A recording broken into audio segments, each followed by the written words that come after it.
Hey guys, welcome back to the Network Podcast. And today, a special episode, just like all the rest of them. Melissa Simmons is coming back in, and we got some great things to talk about. She's been up here multiple times, so if you guys have not checked out the show, go do that ASAP. But shout out to you, Melissa. I'll be seeing you soon. We've been doing some great entrepreneur interviews. And we've been getting all the way in there and asking the important questions. And if you want to be the next entrepreneur to come up here, make sure you send me a message, hit me up.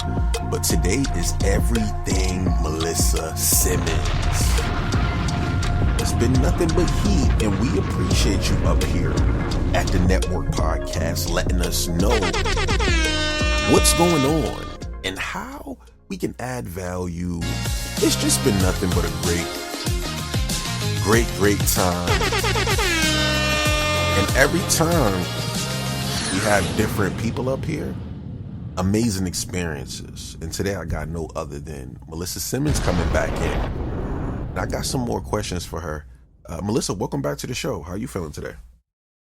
I'm feeling good today. How are you? I'm doing good, Melissa. I know you've been up here a couple of times, and we love your energy up here. Let's get into it. What's a moment in your career where you truly felt unstoppable?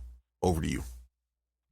Oh, I think it's when I made a decision to, I do education. I work in the educational sector, and I was working for a number of suburban districts, and I made a decision to go back to an urban district because I felt that it was so important for me to lend whatever I had learned over the years, my ability to make a difference in a school district with students and children. And I learned to believe in education. My parents taught me that education was everything. So when I made my decision to go back to urban district, I think I felt unstoppable because I was given the ability to really make a difference. And after I was able to do that, and we was able to expand educational seats by over 400 students, and which would relieve the community, I felt unstoppable because I think, we do these things. A lot of people say they, do things for money. But when I saw that I was able to make a difference in people's lives, I knew I was unstoppable at that point. Come on, Melissa. Now, we got some more questions for you. Now, have you ever been, had to choose, because I know in entrepreneurship we have to make a lot of decisions, but have you ever had to choose between peace and profit? Over to you. Oh, all the time. As you move up, one of the things, as you really start developing your business, you see there's a lot of things going on. And one of the things I always tell my mentees is to, know your no before it happens. And that means just establish your character, establish your principles, and know that ahead of time, because too often people approach you and what they're offering you really ain't what they're offering you. You get what I'm saying? And I think you have to know who you are and know that you're not running after money, but you're trying to make a difference. And for me, knowing my no before it happens sets me up to be able to not, accept what they might dangle in front of your eyes, but to know what is going to be true and line up with your brand, with my brand, my character, and what I believe in. So I don't look for the money. I look for what I know represents who I am in the world. I love that, Melissa. Now, what's one red flag you now look for in business partnerships? I know you develop over the years, but what's one red flag now that you look for in a business relationship? Over to you. That's a great question. I think the red flag that I look for now is making sure that the person I'm working with has me there for the right reason. Oftentimes people bring you or want something from you in the sense where they're trying to either not set people up, but they have ulterior motives. So I think the red flag I always look for is what am I here for, and what do you want me to accomplish? And I'm always looking for that authentic result. And once I see somebody ulterior motive kind of come to light, that's my red flag to say, okay, maybe this one isn't for me. Exactly, Melissa. Now, what's one thing successful women will never tolerate twice? Over to you. I think that's I was dealing with a situation recently. I think successful women won't tolerate people not setting them up, but everyone, people talk a lot in business, and a lot of times as things happen or say things don't go right, people, unfortunately, people look to put the blame somewhere. And I think what women realize is every once in a while, people are going to look at them and point the finger at them. And I think what we've learned is once you burn me once or try to embarrass me once, you will never do that again. Come on. I told you I had Melissa coming in with answering these questions. Fire. Now, Melissa, I have more for you now.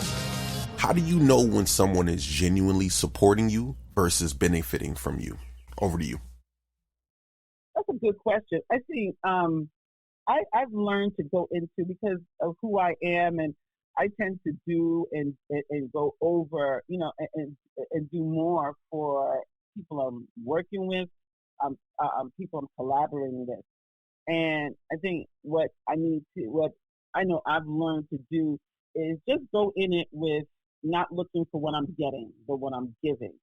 And oftentimes when I use that approach and say I am getting something back for it, it's a win-win.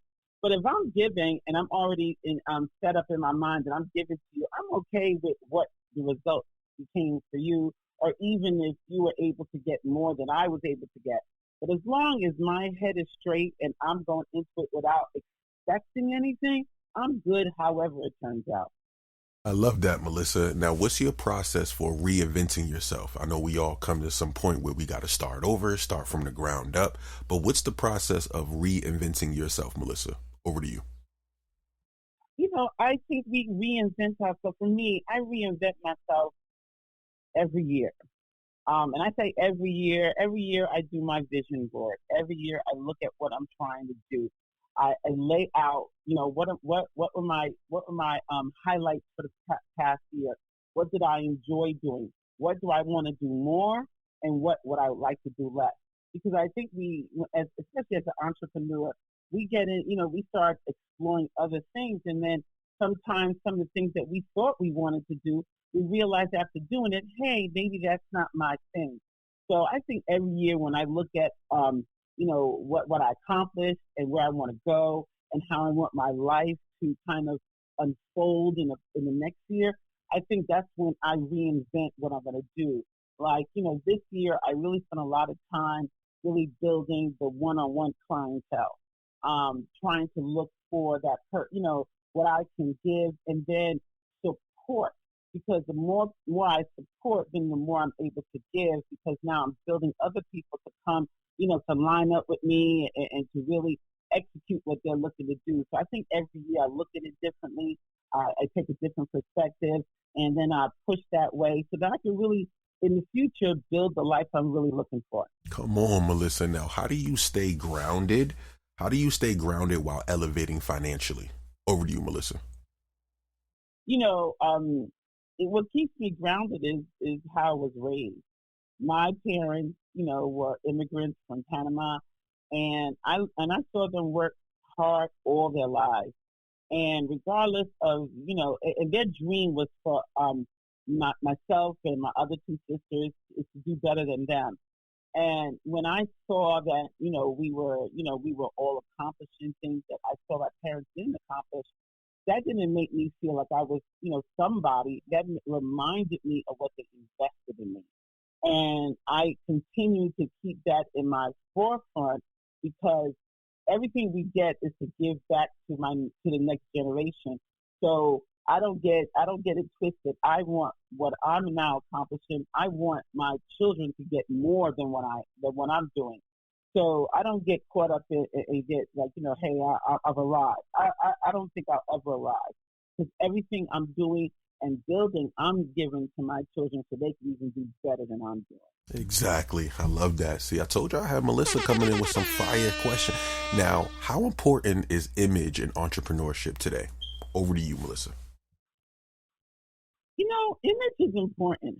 Who you are when people see you, who you are when people mention your name.